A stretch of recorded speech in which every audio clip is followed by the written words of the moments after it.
Divoxradio.com.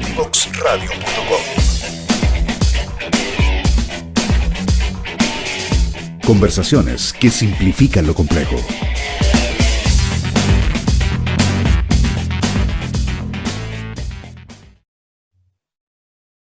Hola, ya estamos de vuelta aquí en Equilibradamente con nuestro programa respecto al tema del manejo del estrés y la ansiedad.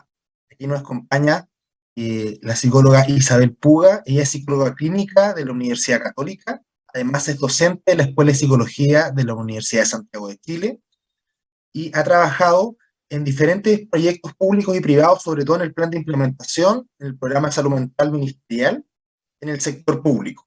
¿Cómo está, estimada? Sí, hola, ¿qué tal? Buenas, gracias por la invitación. Aquí estamos pues en el mini currículum de más de 25 años de trayectoria que estábamos conversando, que al final yo decía como 20, pero no, son más, me estaba quitando edad. Y en la implementación del Plan Nacional de Salud Mental y Psiquiatría, donde estuve trabajando, y actualmente también estoy en el área de salud privada, no solamente estuve en salud pública, ahora estoy en la área de salud privada y en la área de docencia, esa combinación. Perfecto, muchas gracias por acompañarnos el día de hoy. Para iniciar un poco y adentrarnos en lo que es la temática del manejo de la ansiedad y el estrés, quería consultarle qué tan importante o prevalente considera usted esta problemática a nivel nacional y quizás sobre todo en ambientes como el trabajo, la educación o algún u otro que usted quiera hacer referencia.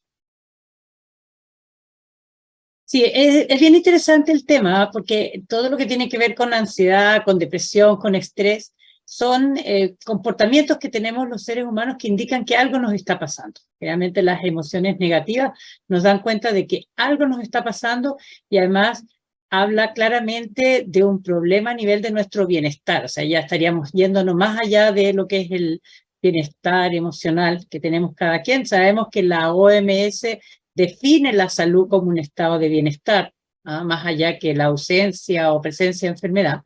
Y por lo tanto no hay salud sin salud mental. Y estos temas, cuando uno habla de ansiedad, estrés, no son temas ajenos. Porque en momentos en que estamos con mayor tensión, podemos tener estrés, momentos en que estamos con mucha preocupación, tenemos ansiedad, momentos en que estamos en una situación de pérdida, tenemos depresión. Pero el punto es cuando va más allá de nuestras propias capacidades, cuando no podemos manejarlos por nosotros mismos, porque en general tenemos una serie de recursos personales que nos permiten más o menos adaptarnos a las circunstancias, responder a las situaciones, podemos hacer uso de las personas que están cercanas a nosotros, que son lo que llamamos las redes, el apoyo social, pero hay momentos en que las circunstancias y los propios recursos no calzan y no podemos resolverlo, y ahí es donde empezamos a hablar del malestar, y cuando va a niveles más intensos empezamos a hablar de los trastornos, de lo que sería el sufrimiento. Y esos son los puntos que yo pienso que son importantes como desarrollar. Cuando uno empieza a darse cuenta que la persona está en un estado de sufrimiento, en una situación que otra persona podría manejarla, y tiene que ver con los recursos personales. Genial, muchísimas gracias. Dentro de la misma línea, como para ir un poco también definiendo ciertos conceptos respecto a lo que es ansiedad y estrés, así como en términos simples, y aparte de definirlo, ¿cómo podemos darnos cuenta que estamos padeciendo de estos problemas nosotros? Como algunas señales que nosotros podamos percatarnos y decir, quizás estoy con este problema y quizás necesito ayuda. Claro, la ansiedad es una respuesta emocional frente a un peligro, ¿ya? Tiene que ver con el miedo, hay una amenaza, un peligro, una amenaza. Antiguamente era, en nuestros tiempos, claro, prehistórico, era el tigre diente de sable, entonces una respuesta emocional que nos permite tener lo que se llama la respuesta de huida. Esto ocurre en todos los mamíferos, ¿ah? A nivel de los humanos, lo que tenemos la capacidad de reflexionar frente a eso, darnos cuenta, tener conciencia y además anticiparlo. ¿Ya? Y esta ansiedad no solamente ocurre con estímulos externos, sino que empieza a generarse con estímulos internos. Y las amenazas actuales a las cuales nos enfrentamos son, no sé, los desafíos de la vida diaria, cuando los niños son pequeños, en fin, cómo resolver las cosas en la familia en las cuales están.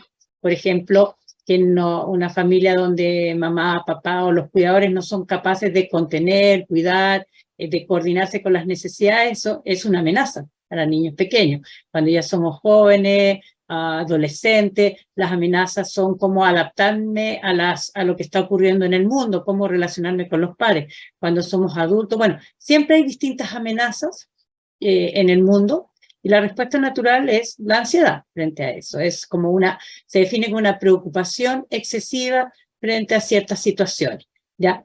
Y estas preocupaciones se resuelven, como decía antes, con nuestros recursos personales, nuestra capacidad de resolver, que tiene que ver con nuestro historial, desde que somos pequeños, nuestro repertorio de estrategias de resolución de problemas que podemos tener, que han sido efectivos y que hemos podido probarlas y tratarlas a medida que vamos avanzando en la vida, ¿ya? Y el estrés es cuando esta ansiedad o esta tensión se mantiene en el tiempo, o sea, hay una amenaza que se mantiene en el tiempo, me tiene en un estado en que yo quiero arrancar o huir, me activa esta respuesta de huida, no puedo huir y estoy en este estado de activación fisiológica, que es lo que llamo la respuesta de huida, propia de los mamíferos, que en el fondo se produce una serie de cambios fisiológicos dentro del cuerpo, aumenta la presión sanguínea, aumenta, ¿cómo se llama?, la frecuencia respiratoria, la frecuencia cardíaca, o sea, se prepara, se va la sangre a las piernas, se prepara todo el cuerpo listo para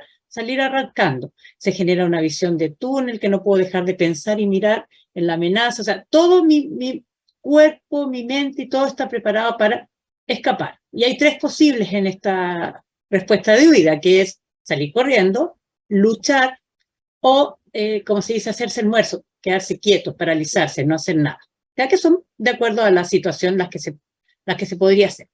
Y cuando se mantiene la amenaza y se mantiene esta respuesta de huida, ahí es donde se habla del estrés fisiológico y después viene el estrés psicológico, que es cuando mis recursos personales no son capaces de enfrentar y manejar la situación, ¿ya? Entonces, vemos que hay una relación importante entre la ansiedad, que es una preocupación excesiva a una amenaza, o el estrés, que es que me siento en una amenaza y tengo una reacción que se mantiene en el tiempo, porque no resuelvo la amenaza, porque, por ejemplo, lo que nos pasó en la pandemia, en la primera etapa de la pandemia, de hace poco, en el 2020, cuando era una amenaza que era absolutamente invisible, silenciosa, no sabíamos un virus que iba por el aire, no sabíamos si asomábamos la nariz por la ventana, nos contagiábamos, si le iba a pasar a alguien algo, y estuvimos en un estado de mucha tensión. Es más, los problemas de salud mental aumentaron, se dispararon así ya a un nivel de un 30%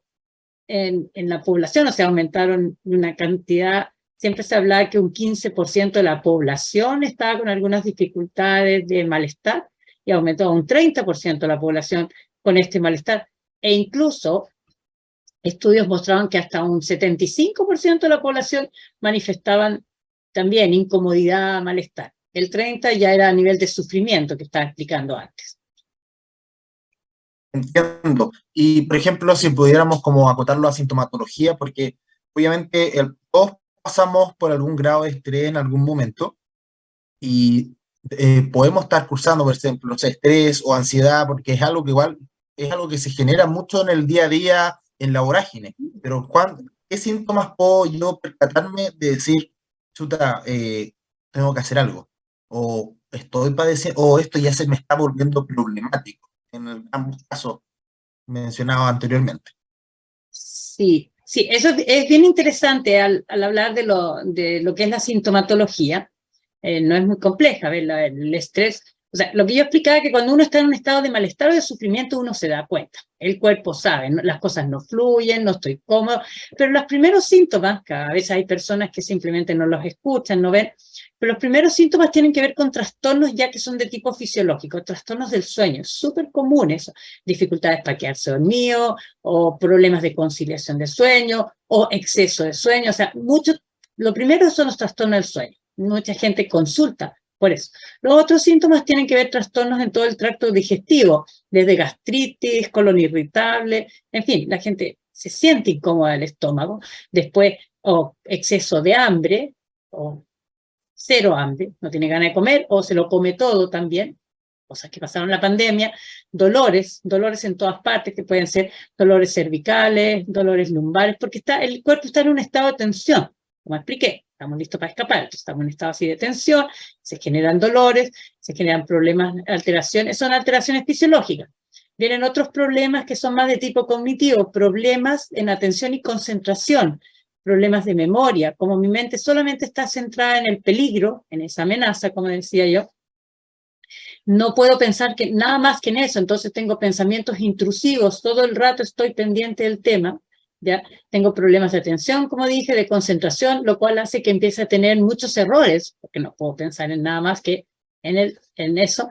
Después viene el lado social, que quiero estar con mucha gente, o no quiero estar, o quiero estar solo, y después viene lo emocional, que es lo que también después empieza a notarse. Pero primero notamos esta parte fisiológica, estoy cansada, con sueño, no duermo, no descanso, me siento incómodo, me duele la guata, me duele la cabeza, ya no me concentro, no puedo pensar en nada, pero después viene la otra parte que son los síntomas más emocionales, que son ansiedad, que estoy todo el rato pendiente, me siento mal, con miedo, con temores, así que se puede dar desde una sensación de inseguridad hasta crisis de pánico, ¿ya?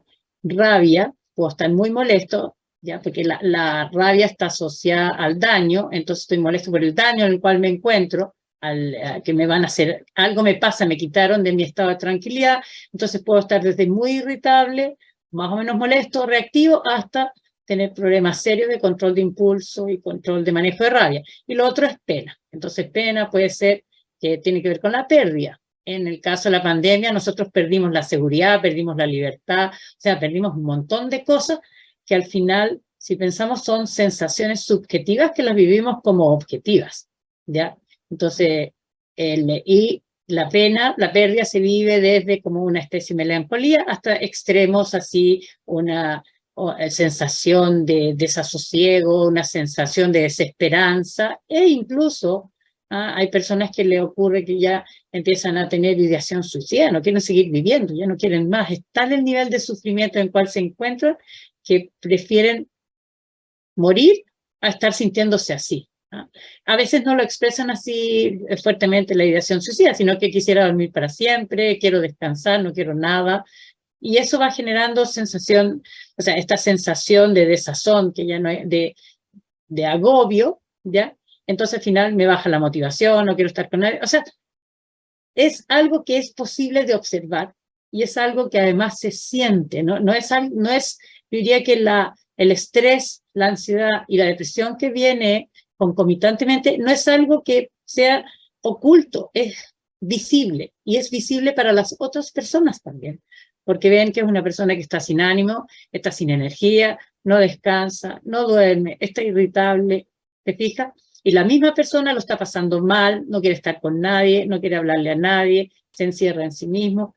O sea, hay claros cambios comportamentales que dan cuenta de que la persona algo le pasa, ¿ya? O sea, no es algo como si fuera alguna condición invisible y escondida. No, se nota, claramente.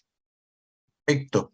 Sí, porque igual en términos más concretos, la gente a veces, muchas veces las personas no atribuyen la sintomatología física, que fue lo que mencioné al principio, como a veces parte de este cuadro, por así decirlo, nervioso, de ansiedad, estrés, y se atribuye a causas más fisiológicas, como por ejemplo, comí algo mal, que me cayó algo mal, etcétera. Entonces, al parecer las personas como que ya se percatan un poco más de esto cuando ya están en la fase más emocional, ¿o me equivoco? ¿Y ahí cuando piden Sí, ayuda? sí. No, y cuando ya lleva un tiempo, o sea, claro, yo puedo ir a un carrete y sentirme mal 2 días, por ejemplo, y puedo asociar al que en el carrete no me comporté muy bien, comí mucho, ingerí cosas que no debía, en fin, y mi malestar de 2 días después. Pero cuando es un malestar que se mantiene en el tiempo, ¿ya? Entonces ya empieza a tener efectos. Entonces, efectos para la persona y efectos para los otros. Posiblemente en un principio no lo pesquise, pero va pasando el tiempo y las personas se van sintiendo mal. Ya, o sea, por mucho, por ejemplo, yo puedo tener una estrategia para manejarme frente al estrés, a la situación y todo, hacer como evitativa y andar sonriéndome y andar así como haciendo que aquí no pasa nada, pero si no estoy durmiendo bien, si estoy con tensión, si me siento como agobiada, no va a funcionar, cada vez va a funcionar menos y menos mi estrategia de hacer como que aquí no pasa nada, ¿ya? Porque hay una respuesta fisiológica y hay una respuesta emocional, y son tan potentes que con el tiempo aparecen. O sea, no conozco ninguna persona que pueda disimular un estado de depresión por estrés, no conozco a nadie, ¿ya? A diferencia de ciertas depresiones endógenas, pero es que la persona, esos son cosas, son temas distintos, son personas que se sienten mal desde siempre, siempre están en un estado constante como de vacío, ¿ya?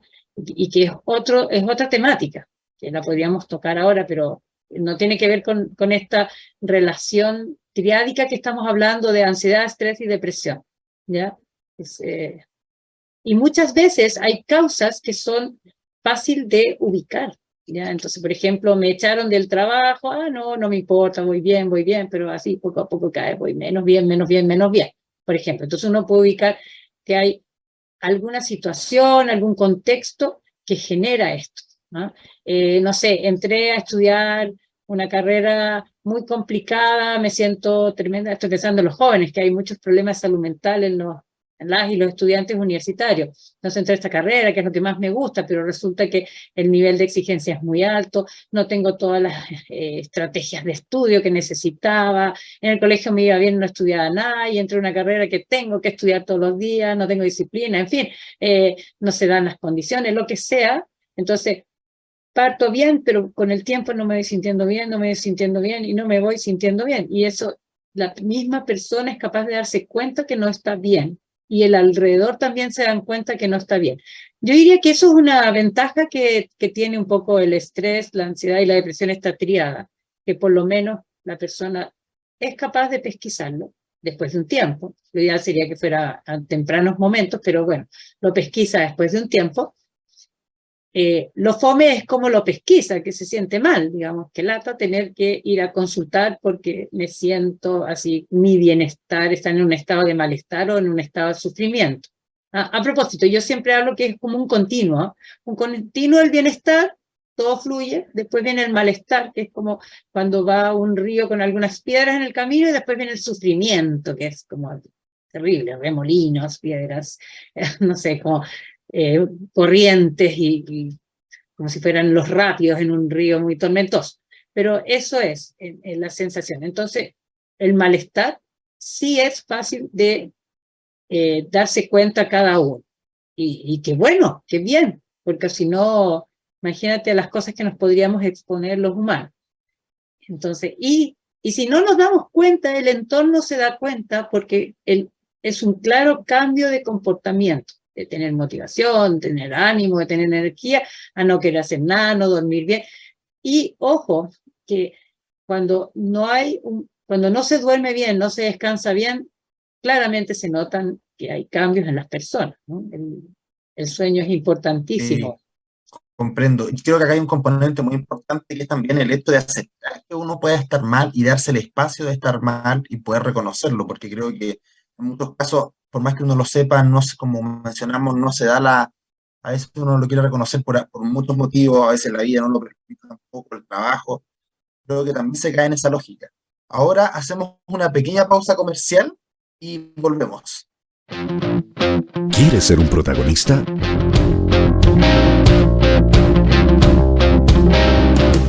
Escríbenos a invitados@divoxradio.com.